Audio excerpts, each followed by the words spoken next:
he's vulnerable internally for like the first time in his life. He is this kid his biological son? And is that true? Is it not? But at the same time, he's fighting to keep control of his image. Omar, I'll start with you. Obviously, we're so excited that Raising Kanan is back.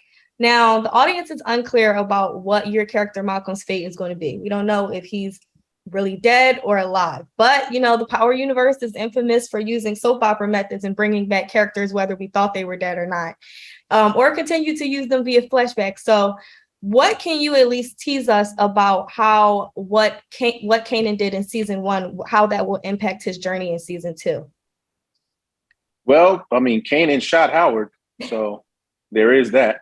But going into season 2, it's for Howard. He's vulnerable internally for like the first time in his life. He is this kid his biological son, and is that true? Is it not? But at the same time, he's fighting to keep control of his image. He's that guy, pun intended. He has the power, whether it's in the department or whether it's in the neighborhood. So from an external point, he's trying to regain that and keep that reputation. But internally, he's going through a whole thing that he's never been through before, but he has to keep that close to the vest. So that's kind of where you find him at the beginning of season 2. Now, for you, Shanley, you working closely with Malcolm, how does what happened to him impact, your character as far as Detective Shannon Burke is concerned?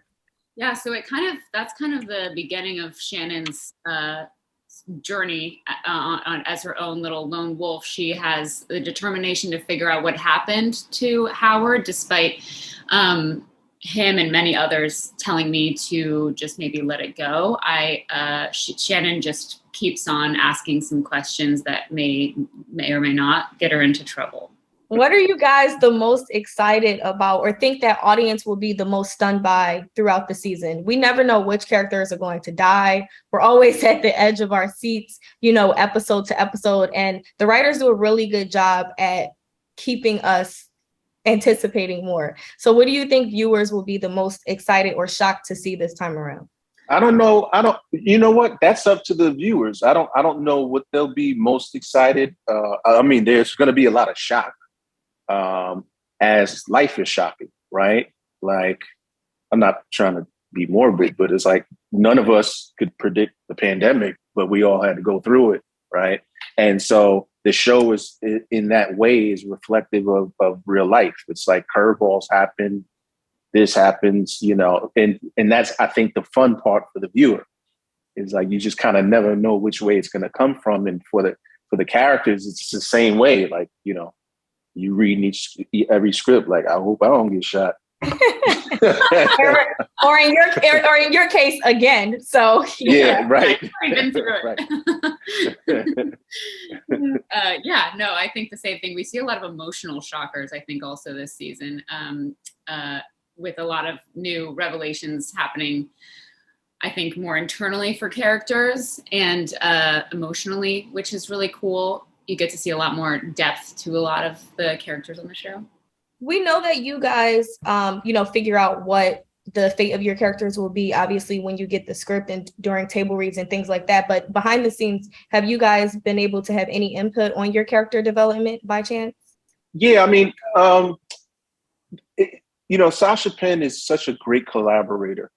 And, it's about, he has a vision, and then we have discussions about, because our discussions, I'm just talking about me, it's mostly about Howard's backstory and how that informs where Sasha's idea may be.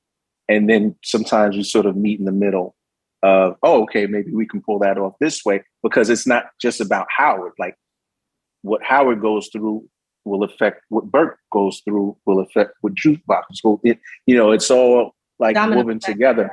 Yeah. So it's the ultimate team play, right? And so, but I think Shay said something earlier where that the internal emotions are really what start to exude themselves in season 2. And I think that's great because that's great character development. It's not just bang, boom, salaciousness. It's like it's more cerebral.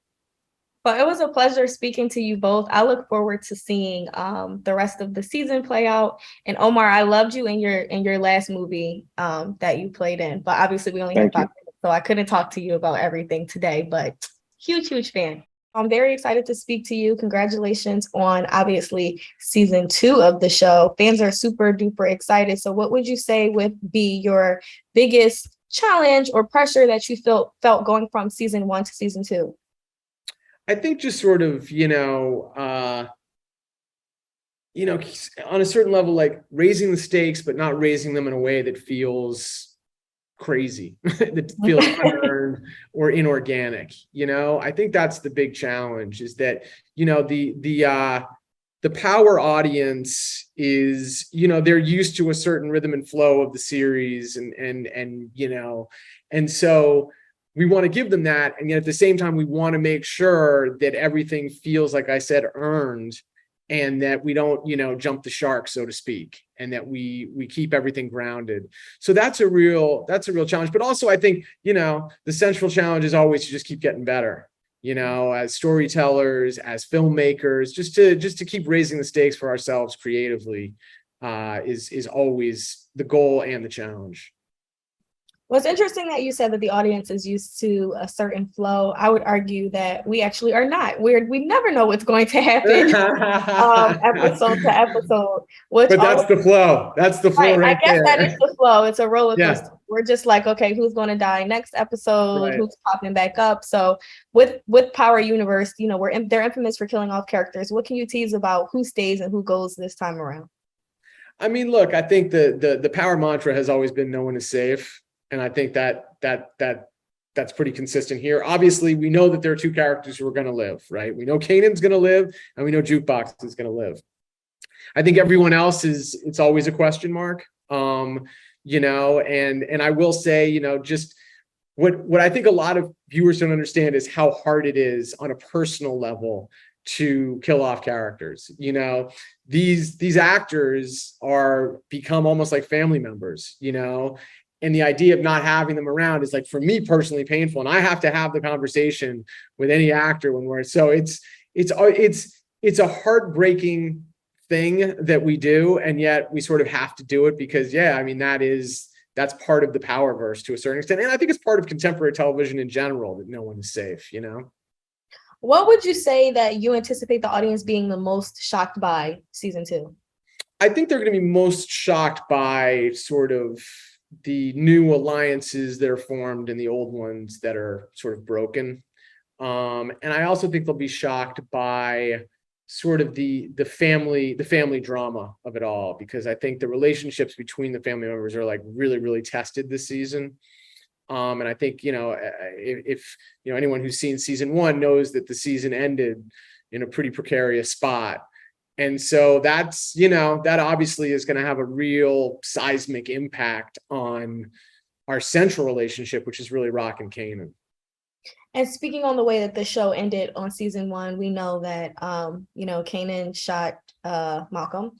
What can you tell us about how this impacts his character development and his mental state in season 2? Because I'm assuming that that's the complete takeover of season 2. Yeah, I mean, it's, obviously, we know, if you've seen the trailer, that Howard lives. So that becomes a real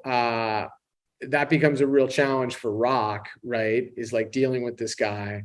But yeah, I mean, I think for Kanan, what becomes very, very challenging is that his mother, who was sort of the sun that he orbits and whom he trusts above any other, may be untrustworthy.